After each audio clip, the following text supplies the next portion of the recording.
یہی اشارہ کافی تھا۔ وہ اس سوال کا کوئی تسلی بخش جواب نہ دے سکے کہ دوسرا اونٹ کہاں ہے۔ دوسرے اونٹ کے پاؤں کے نشان مل گئے۔ علی بن سفیان نے انہیں کہا، تمہارا جرم معمولی چوری چکاری نہیں، تم ایک پوری سلطنت اور اس کی تمام آبادی کے لیے خطرہ ہو، اس لیے میں تم پر ذرا بھر بھی رحم نہیں کروں گا۔ کیا تم تاجر ہو؟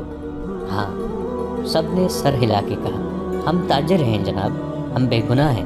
علی بن سفیان نے کہا، اپنے ہاتھوں کی الٹی طرف میرے سامنے کرو۔ پانچوں نے ہاتھ الٹے کر کے آگے کر دیے۔ علی نے سب کے بائیں ہاتھ کے انگوٹھے اور شہادت کی انگلی کی درمیانی جگہ کو دیکھا اور ایک آدمی کو کلائی سے پکڑ کر گھسیٹ لیا۔ اسے کہا، کمان اور ترکش کہاں چھپا رکھی ہے؟ اس آدمی نے معصوم بننے کی بہت کوشش کی۔ علی نے سلطان ایوبی کے ایک محافظ کو اپنے پاس بلا کر اس کے بائیں ہاتھ کی الٹی طرف اسے دکھائی۔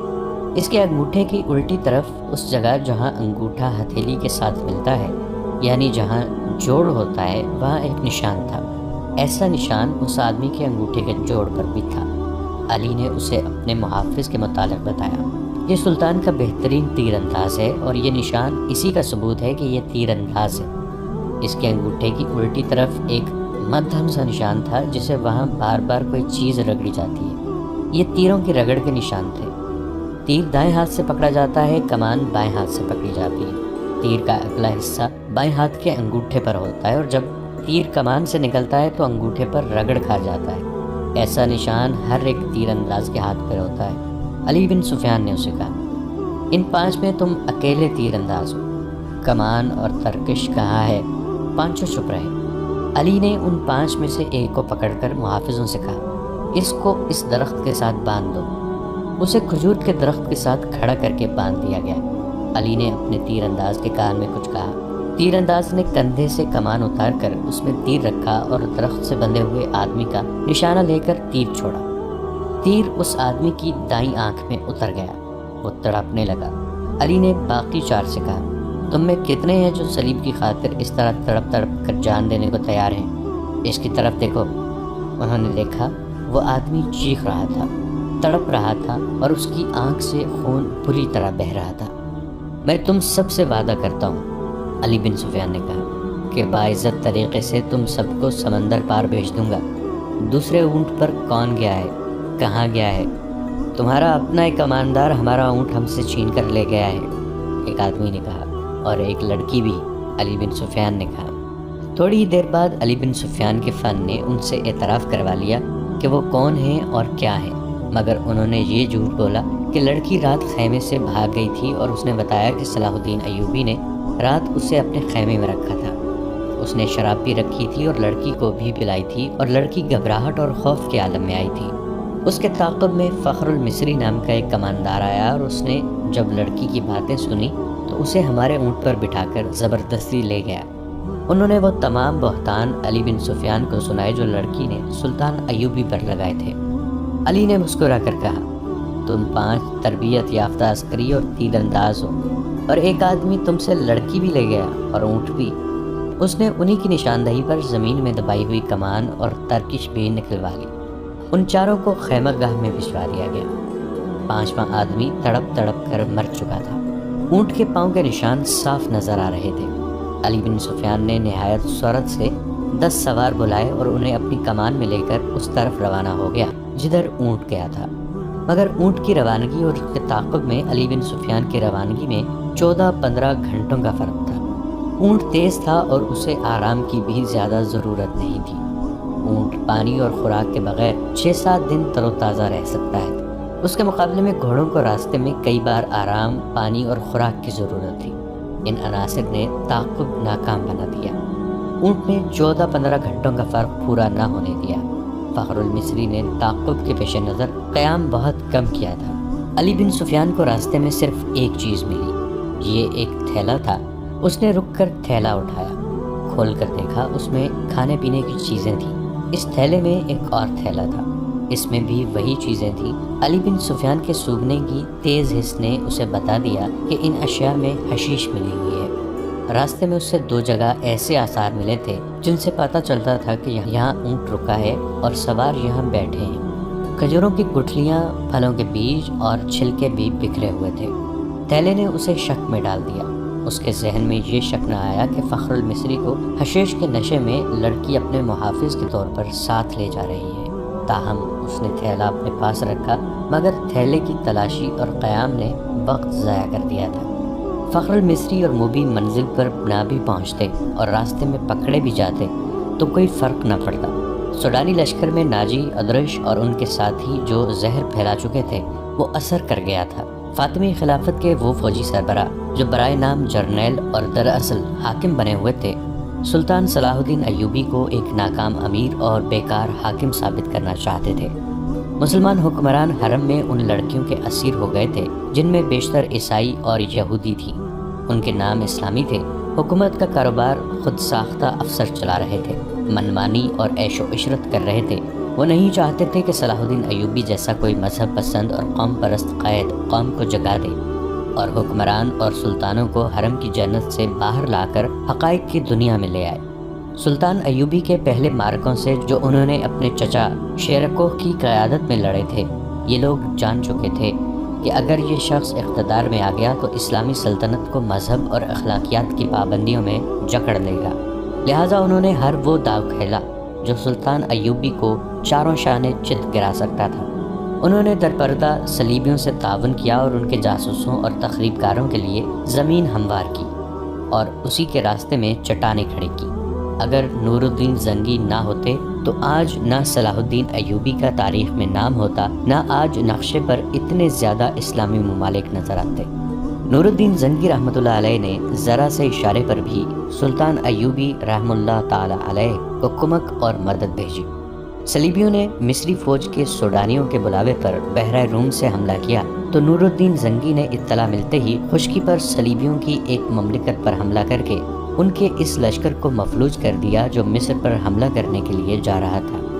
یہ تو سلطان ایوبی کا نظام جاسوسی ایسا تھا کہ انہوں نے صلیبیوں کا بیڑا غرق کر دیا۔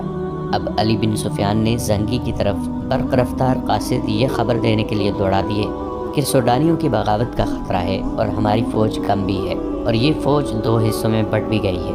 قاصد پہنچ گئے تھے اور نور الدین زنگی رحم اللہ علیہ نے خاصی فوج کو مصر کی طرف کوچ کا حکم دے دیا تھا۔ بعض مورخین نے اس فوج کی تعداد 2000 سوار اور پیادہ لکھی ہے اور کچھ اس سے زیادہ بتاتے ہیں۔ بہرحال زنگی نے اپنی مشکلات اور ضروریات کی پرواہ نہ کرتے ہوئے سلطان ایوبی کی مشکلات اور ضروریات کو اہمیت اور اولیت دی، مگر ان کی فوج کو پہنچنے کے لیے بہت سے دن درکار تھے۔ مسلمان نام نہاد فوجی اور دیگر سرکردہ شخصیتوں نے دیکھا کہ مصر میں سلطان ایوبی کے خلاف بے اطمینانی اور بغاوت پھوٹ رہی ہے تو انہوں نے اسے ہوا دی۔ درپردہ سوڈانیوں کو اکسایا اور اپنے مخبروں کے ذریعے یہ بھی معلوم کر لیا کہ سوڈانیوں کے سالاروں کو مروا کر خفیہ طریقے سے دفن کر دیا گیا ہے۔ سوڈانیوں کے لشکر کے کم رتبے والے کماندار سالار بن گئے اور صلاح الدین ایوبی کی اس قلیل فوج پر حملہ کرنے کے منصوبے بنانے لگے جو مصر میں مقیم تھی۔ وہ سلطان ایوبی کی آدھی فوج اور سلطان کی دارالحکومت سے غیر حاضری سے فائدہ اٹھانا چاہتے تھے۔ منصوبہ ایسا تھا جس کے تحت 50,000 سوڈانی فوج سیاہ گھٹا کی طرح مصر کے آسمان سے اسلام کے چاند کو روپوش کرنے والی تھی۔ علی بن سفیان قاہرہ پہنچ گیا۔ وہ جن کے تعاقب میں گیا تھا ان کا اس سے آگے کوئی سراغ نہیں مل رہا تھا۔ اس نے اپنے ان جاسوسوں کو بلایا جو اس نے سوڈانی ہیڈ کوارٹر اور فوج میں چھوڑ رکھے تھے۔ ان میں سے ایک نے بتایا کہ گزشتہ رات ایک اونٹ آیا تھا۔ اندھیرے میں جو کچھ نظر آ سکا وہ 2 سوار تھے، ایک عورت اور ایک مرد۔ جاسوس نے یہ بھی بتایا کہ وہ کون سی عمارت میں داخل ہوئے تھے۔ علی بن سفیان کو یہ اختیار حاصل تھا کہ وہاں چھاپا مارتا۔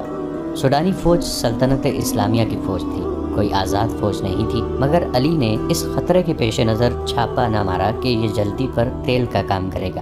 اس کا مقصد صرف یہ نہیں تھا کہ موبی اور فخر المصری کو گرفتار کرنا ہے، بلکہ اصل مقصد یہ تھا کہ سوڈانی قیادت کے عزائم اور آئندہ منصوبے معلوم کیے جائیں تاکہ پیش بندی کی جا سکے۔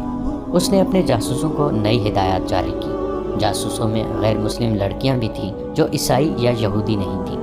یہ قہبہ خانوں کی بڑی ذہین اور تیز ترار لڑکیاں تھیں، مگر علی بن سفیان نے ان پر کبھی 100% بھروسہ نہیں کیا تھا کیونکہ وہ دوغلا کھیل بھی سکتی تھی۔ ان لڑکیوں سے بھی اس لڑکی یعنی موبی کا سراغ نہ مل سکا جس کے تعاقب میں علی آیا تھا۔ 4 روز علی بن سفیان دارالحکومت سے باہر مارا پھرتا رہا۔ اس کا دائرہ کار سوڈانی فوجی قیادت کے ارد گرد کا علاقہ تھا۔ 5ویں رات وہ باہر کھلے آسمان تلے بیٹھا اپنے 2 جاسوسوں سے رپورٹ لے رہا تھا۔ اس کے تمام آدمیوں کو معلوم ہو چکا تھا کہ کس وقت وہ کہاں ہوتا ہے۔ اس کے گرد کا ایک آدمی کو ساتھ لیے اس کے پاس آیا اور کہا کہ اپنا نام فخر المصری بتاتا ہے، جھاڑیوں میں ڈگمگاتا، گرتا اور اٹھتا تھا۔ میں نے اس سے بات کی تو کہنے لگا کہ مجھے میری فوج تک پہنچا دو، اس سے اچھی طرح بولا بھی نہیں جاتا۔ اس دوران فخر المصری بیٹھ گیا تھا۔ تم وہی کماندار ہو نا جو محاذ سے ایک لڑکی کے ساتھ بھاگے ہو؟ علی بن سفیان نے اسے پوچھا۔ میں سلطان کی فوج کا بھگوڑا ہوں، فخر نے ہکلاتی لڑکھڑاتی زبان میں کہا۔ سزائے موت کا حقدار ہوں، لیکن میری پوری بات سن لیں ورنہ تم سب کو سزائے موت ملے گی۔ علی بن سفیان اس کے لب و لہجے سے سمجھ گیا کہ یہ شخص نشے میں ہے یا نشے کی طلب نے اس کا یہ حال کر رکھا ہے۔ وہ اسے اپنے دفتر میں لے گئے اور اسے وہ تھیلا دکھایا جو اسے راستے میں پڑا ملا تھا۔ پوچھا، یہ تھیلا تمہارا ہے اور تم اس سے یہ چیزیں کھاتے رہے ہو؟ ہاں، فخر المصری نے جواب دیا، وہ مجھے اسی سے کھلاتی تھی۔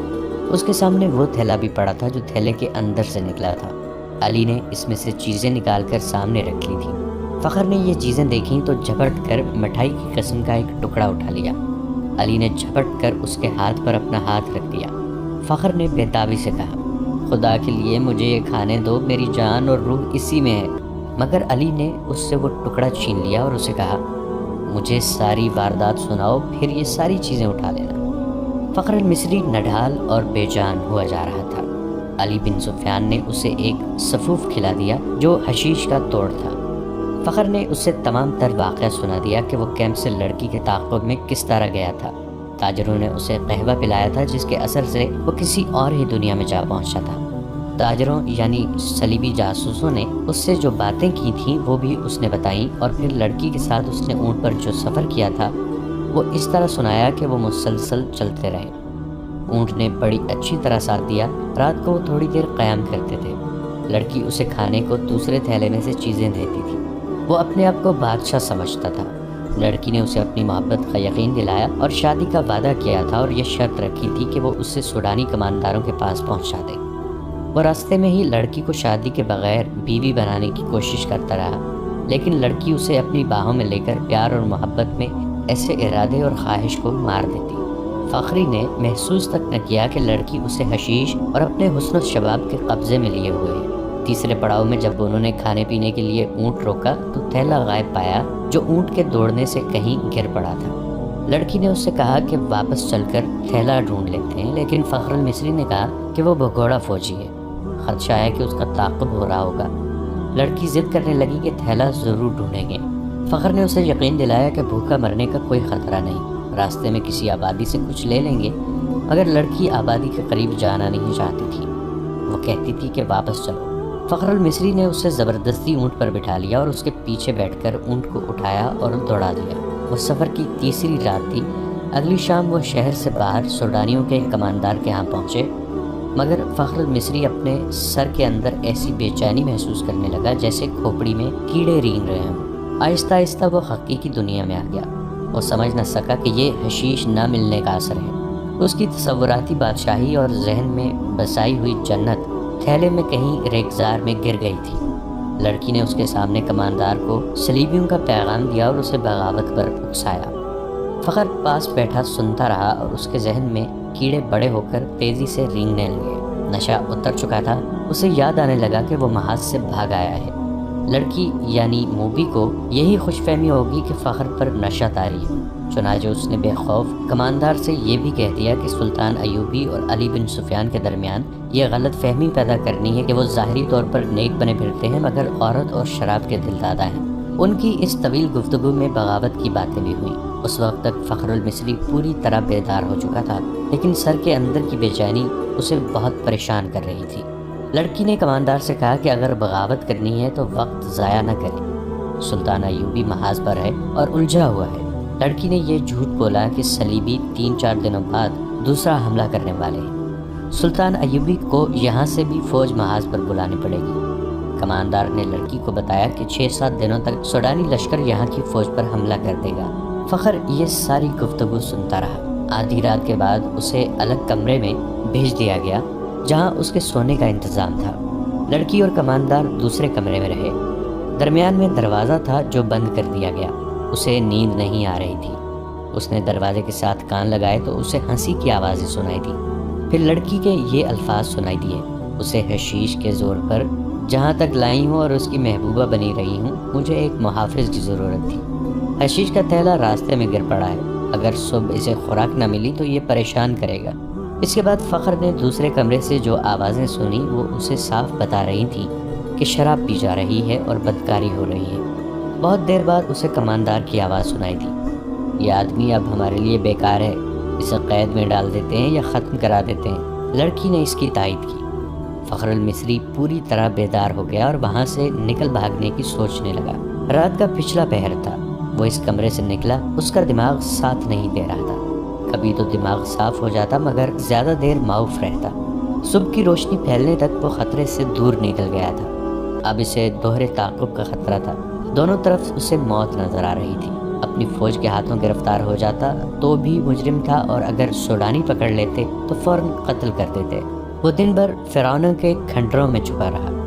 حشیش کی طلب، خوف اور غصہ اس کے جسم اور دماغ کو بیکار کر رہا تھا۔ ہر رات تک وہ چلنے پھرنے سے بھی معذور ہوا جا رہا تھا۔ پھر اسے یہ بھی احساس نہ رہا کہ یہ دن ہے یا رات اور وہ کہاں ہے۔ اس کے دماغ میں یہ ارادہ بھی آیا کہ اس عیسائی لڑکی کو جا کر قتل کر دے۔ یہ سوچ بھی آئی کہ اونٹ یا گھوڑا مل جائے اور وہ محاذ پر سلطان ایوبی کے قدموں میں جا گرے، مگر جو بھی سوچ آتی اس پر اندھیرا چھا جاتا تھا جو اس کی آنکھوں کے سامنے آ کر ہر چیز تاریک کر دیتا تھا۔ اسی حالت میں اسے یہ آدمی ملا۔ وہ چونکہ جاسوس تھا اس لیے تربیت کے مطابق اس نے فخر المصری کے ساتھ دوستی اور ہمدردی کی باتیں کی اور اسے علی بن سفیان کے پاس لے آیا۔ تصدیق ہو گئی کہ سوڈانی لشکر حملہ اور بغاوت کرے گا اور یہ کسی بھی لمحے ہو سکتا ہے۔ علی بن سفیان سوچ رہا تھا کہ مقامی کمانڈروں کو فوراً چوکنا کرے اور سلطان ایوبی کو اطلاع دے، مگر وقت ضائع ہونے کا خطرہ تھا۔ اتنے میں اسے پیغام ملا کہ سلطان صلاح الدین ایوبی بلا رہے ہیں۔ وہ حیران ہو کر چل پڑا کہ سلطان کو تو وہ محاذ پر چھوڑ آیا ہے۔ وہ سلطان ایوبی سے ملا تو سلطان نے بتایا کہ مجھے اطلاع دی گئی تھی کہ ساحل پر صلیبی جاسوسوں کا ایک گروہ موجود ہے اور ان میں سے کچھ ادھر بھی آ گئے ہوں گے۔ محاذ پر میرا کوئی کام نہیں رہ گیا تھا، میں کمان اپنے رفیقوں کو دیکھ کر یہاں آ گیا۔ اس قدر بے چین تھا کہ میں یہاں بہت بڑا خطرہ محسوس کر رہا تھا۔ یہاں کی کیا خبر ہے؟ علی بن سفیان نے انہیں ساری خبر سنا دی اور کہا، اگر آپ چاہیں تو میں زبان کا ہتھیار استعمال کر کے بغاوت کو روکنے کی کوشش کروں یا سلطان زنگی کی مدد آنے تک ملتوی کرا دوں۔ میں جاسوسوں کو بھی استعمال کر سکتا ہوں، ہماری فوج بہت کم ہے، حملے کو نہیں روک سکے گی۔ سلطان ایوبی ٹہلنے لگے، ان کا سر جھکا ہوا تھا، وہ گہری سوچ میں کھو گئے تھے اور علی بن سفیان انہیں دیکھ رہا تھا۔ سلطان نے رک کر کہا، ہاں علی، تم اپنی زبان اور اپنے جاسوس استعمال کرو، لیکن حملے روکنے کے لیے نہیں بلکہ حملے کے حق میں۔ سوڈانیوں کو حملہ کرنا چاہیے مگر رات کے وقت جب ہماری فوج خیموں میں سوئی ہوئی ہوگی۔ علی بن سفیان نے حیرت سے سلطان کو دیکھا۔ سلطان نے کہا، یہاں کے تمام کمانداروں کو بلوا لو اور تم بھی آ جاؤ۔ سلطان ایوبی نے علی بن سفیان کو یہ ہدایت بڑی سختی سے دی، سب کو یہ بتا دینا کہ میرے متعلق ان کے سوا کسی کو معلوم نہ ہو کہ میں محاذ سے یہاں آ گیا ہوں۔ سوڈانیوں سے میری یہاں موجودگی کو پوشیدہ رکھنا بے حد ضروری ہے، میں بڑی احتیاط سے خفیہ طریقے سے آیا ہوں۔ ناظرین، آج کی قسط میں اتنا ہی۔ ہماری نئی ویڈیوز سے باخبر رہنے کے لیے ہمارے اس چینل کو سبسکرائب کر کے نیچے موجود بیل آئیکن کو ضرور پریس کیجیے گا۔ آپ سے ملاقات ہوگی نئی ویڈیو کے ساتھ، تب تک کے لیے ہمارا اور آپ کا اللہ نگہبان۔